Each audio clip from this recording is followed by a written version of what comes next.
तो आज हम डिस्कस करेंगे व्हाट अबाउट सेल कांस्टेंट, है ना। सेल कांस्टेंट क्या होता है, क्योंकि इससे पहले जो प्रीवियस लेक्चर था, प्रीवियस लेक्चर में हम देख चुके हैं मेजरमेंट ऑफ कंडक्टेंस, है ना। तो कंडक्टेंस मेजरमेंट के बाद ये अभी तक हमारे पास एक एल अपॉन ए का रिलेशन बाकी था, उसको हम देखते हैं। तो हमें ये रिलेशन पता है, R equal to rho L upon A, right. और हम ये भी देख चुके, इसका रेसिप्रोकल भी करके देख चुके, तो क्या होगा, 1/r इक्वल टू 1/रो, रेसिप्रोकल करूँगा तो ए ऊपर चला जाएगा, A/L, ठीक है। अब 1/r हमें पता है, C होता है कंडक्टेंस होता है, 1/रो होता है मेरे पास कप्पा, मल्टीप्लाई बाय A/L। यहाँ से कप्पा को आप बाहर निकालो, तो कप्पा को जैसे ही आप यहाँ से बाहर निकालोगे तो आपके पास जो वैल्यू आएगी, कप्पा बाहर निकल गया तो ये आपके पास हो गया C मल्टीप्लाई बाय L/A, ठीक है। ये जो L/A है, इसी को हम क्या बोलते हैं, सेल कांस्टेंट। तो L क्या है, डिस्टेंस बिटवीन टू इलेक्ट्रोड्स, और जो इलेक्ट्रोड्स का क्रॉस सेक्शन एरिया है वो क्या है, A। तो ये L/A को अपन लिख रहे हैं x, तो आप यहाँ पे लिखोगे K इक्वल टू C और ये x, ठीक है। ये x ही मेरे पास क्या कहलाएगा, cell constant, x is cell constant.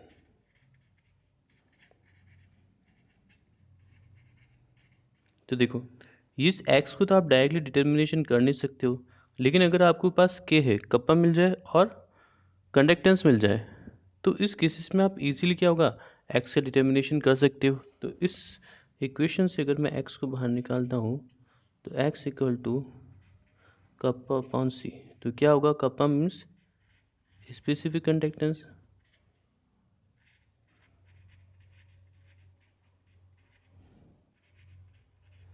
Divided by CA observe conductance.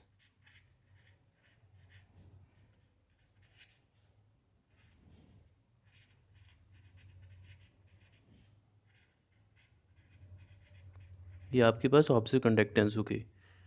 Reason क्या है कि दो इलेक्ट्रोड के बीच की जो डिस्टेंस है L, आप इजीली डिटर्मिनेशन नहीं कर सकते, कोई मेथड ही नहीं है हमारे पास जिससे हम दो सेल्स के बीच की डिस्टेंस को डिटर्मिनेशन करें, या क्रॉस सेक्शन एरिया ए को हम डिटर्मिनेशन कर लें। हाँ, लेकिन हमारे पास ये तो मेथड है कि हम कंडक्टेंस को भी मेजरमेंट कर सकते हैं और स्पेसिफिक कंडक्टेंस को भी कर सकते हैं, मेजरमेंट कर सकते हैं। तो इसके लिए हमें इनडायरेक्टली मेथड यूज़ करते हैं ना। अब जैसे स्पेसिफिक कंडक्टेंस है, तो स्पेसिफिक कंडक्टेंस मेरे पास क्या रहेगी, फिक्स रहेगी। तो मैं एक ऐसा सॉल्यूशन लूँगा जिसकी स्पेसिफिक कंडक्टेंस क्या होगा, डिफरेंट डिफरेंट टेम्परेचर पे फिक्स रहेगी, है ना। तो एक स्टैंडर्ड सॉल्यूशन ले सकते हैं हम, है ना। तो मैं इस डिटर्मिनेशन ऑफ सेल कांस्टेंट लिख सकता हूँ। तो मैं इसको क्या लिख सकता हूँ, determination of cell constant. Cell constant को आप डिटर्मिनेशन कैसे यूज़ करोगे, तो कोई भी डायरेक्ट मेथड आपके पास नहीं है जिससे आप सेल कांस्टेंट को क्या कर सको, डिटर्मिनेशन कर सकते हो। तो इनडायरेक्ट मेथड ही हम यूज़ कर सकते हैं ना, used indirect method.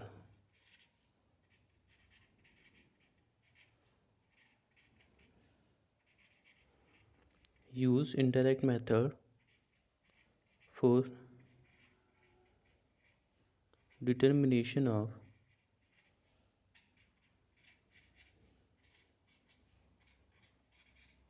Cell constant. अब इनडायरेक्ट मेथड कौन सा है, देखो, इनडायरेक्ट मेथड का मतलब ये हुआ कि आप कोई भी नॉन सॉल्यूशन यूज़ करो जिसकी स्पेसिफिक कंडक्टर आपको क्या हो पता हो। तो फर्स्ट इनडायरेक्ट मेथड में क्या यूज़ करते हैं, नॉन सॉल्यूशन, है ना। नॉन मतलब जिसकी कंसंट्रेशन आपके पास क्या होगी, नॉन। ब्रैकेट में अपन लिख देते हैं जिसकी कंसंट्रेशन आपके पास नॉन है। कंसंट्रेशन नॉन होने के साथ साथ और क्या हो सकती है, non solution, that means non concentration होनी चाहिए विथ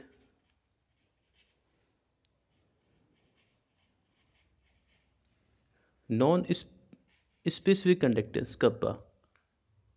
अब यहाँ सॉल्यूशन की कंसंट्रेशन आपको पता होनी चाहिए, कोई सा भी सॉल्यूशन ले लो आप, प्लस उसकी स्पेसिफिक कंडक्टेंस भी क्या होना चाहिए, आपको पता होना चाहिए। और जिस सॉल्यूशन का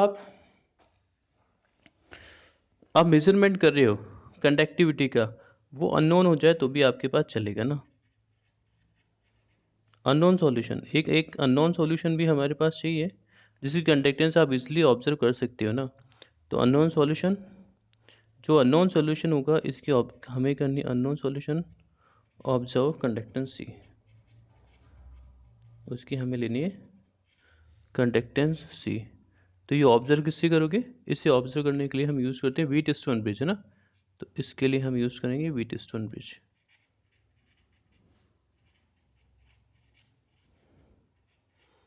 व्हीटस्टोन ब्रिज मेथड, हम प्रीवियस लेक्चर में व्हीटस्टोन ब्रिज से कैसे डिटर्मिनेशन करते हैं कंडक्टेंस को देख चुके हैं। तो सेल कांस्टेंट, ठीक है, x इक्वल टू के अपॉन सी होता है। अब इस पे से यहाँ पर जो कप्पा है मेरे पास, ठीक है, इस कप्पा के लिए मैं अलग अलग वैल्यू, जैसे पोटेशियम क्लोराइड का सॉल्यूशन ले लेते हैं ना, जिसकी स्पेसिफिक कंडक्टेंस क्या होगी पता है हमें, और वो स्पेसिफिक कंडक्टेंस अलग अलग कंसंट्रेशन पे डिफरेंट डिफरेंस होगी, उस सॉल्यूशन को आप ले सकते हो। तो उसी के लिए कुछ डेटा है, मैं उस डेटा को लिखता हूँ। ये आपके पास है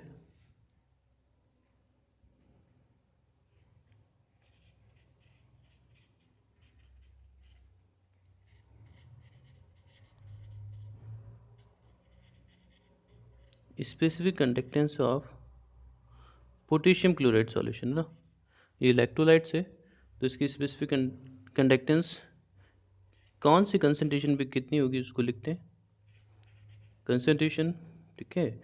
और ये कंसंट्रेशन के बाद जो स्पेसिफिक कंडक्टेंस है हमारे पास, स्पेसिफिक कंडक्टेंस जिसको हम क्या लिख सकते हैं कप्पा, ये आपके पास कप्पा यूनिट में साइमन इनवर्स भी लिख सकता हूँ मैं, ठीक है। अलग अलग टेम्परेचर पे, अब तो टेम्परेचर कौन से होंगे उसके लिए लिखते हैं। तो आपके पास 0 डिग्री पे हो सकता है सेल्सियस, 18 डिग्री सेल्सियस पे हो सकते हैं, और 25 डिग्री सेल्सियस पे हो सकते हैं। क्या वैल्यू रहेगी जब हमारे पास कंसनट्रेशन 1.0 n है, तो उस समय इसकी वैल्यू रहेगी 6.543। ये हमें इजीली पता चल जाएगा इस टेबल के थ्रू। जब 18 डिग्री सेल्सियस रहेगी तो उस पर 9.820 रहेगी। जब 25 डिग्री सेल्सियस रहेगी तो रहेगा 11.173, ठीक है। अब इसी सॉल्यूशन को हम उठा के डाइल्यूट कर देते हैं। तो 0.1 एन से डाइल्यूट किया, तो डाइल्यूट करते हमें पता है कि कंडक्टेंस क्या हो जाएगी डाउन। तो 0.71 ये 54, यहाँ पे होगी 1.1192, और यहाँ पर 25 डिग्री सेंटीग्रेड पे मेरे पास सेल्सियस पे होती है 1.288, और ये 6। ऐसे और डाइल्यूट करते हैं सॉल्यूशन 1.01 एन पे कर देते हैं, तो रहेगी 0.07751 रहेगी। अब 18 पे अगर हम इसको करेंगे तो रहेगी 0.1227, ये 25 डिग्री सेल्सियस पे करेंगे तो 0.1414, ठीक है। अब सेल कांस्टेंट, ये सभी क्या सेल कांस्टेंट में कप्पा की वैल्यू है ना। 0 डिग्री पे सेल्सियस पर है, 18 पर है, और 25 पर भी। जो भी आपको लेना है, जैसे आप एक्सपेरिमेंट अगर 0 पे कर रहे हो तो इसके अकॉर्डिंग जो कंसनट्रेशन होगी 1.0 एन की 6.54 रहेगी। 18 पे कर रहे हो तो 9.820 पे रहेगी। अगर 25 डिग्री सेल्सियस पे एक्सपेरिमेंट करें तो 11.173 रहेगा।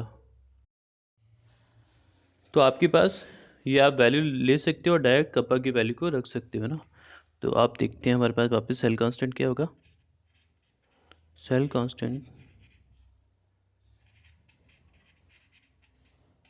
इक्वल टू मेरे पास आ जाएगा स्पेसिफिक कंडक्टेंस,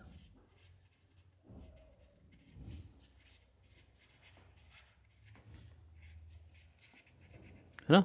स्पेसिफिक कंडक्टेंस कौन सी, ये वाली वैल्यू, जिस भी टेम्परेचर पर एक्सपेरिमेंट कर रहे हो वो वैल्यू यहाँ पर पुट कर सकते हो। Specific conductance of the solution, हमने यहाँ पे स्टैंडर्ड सॉल्यूशन लिया है पोटेशियम क्लोराइड का ना, KCl का,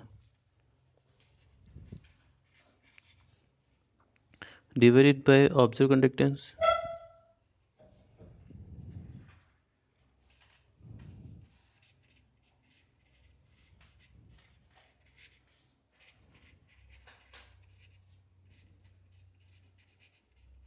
ठीक है।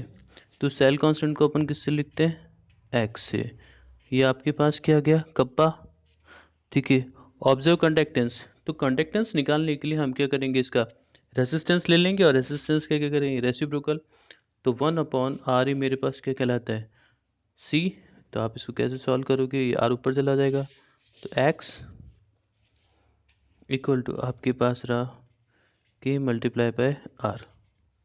ठीक है, तो स्पेसिफिक कंडक्टेंस को अगर आप रेसिस्टेंस से मल्टीप्लाई करोगे तो जो मल्टीप्लिकेशन प्रोडक्ट्स होगा वही हमारे पास क्या कहलाएगा, सेल का कांस्टेंट।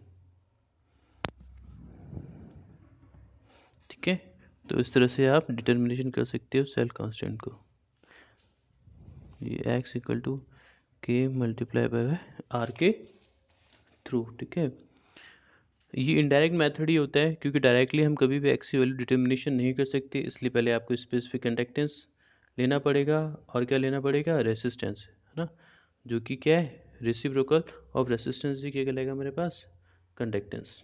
ठीक है, तो ये हमारे पास सेल कांस्टेंट कैसे होता है और सेल कांस्टेंट को डिटर्मिनेशंस कैसे किया जा सकता है, उसके लिए हमारे पास ये मैथड था।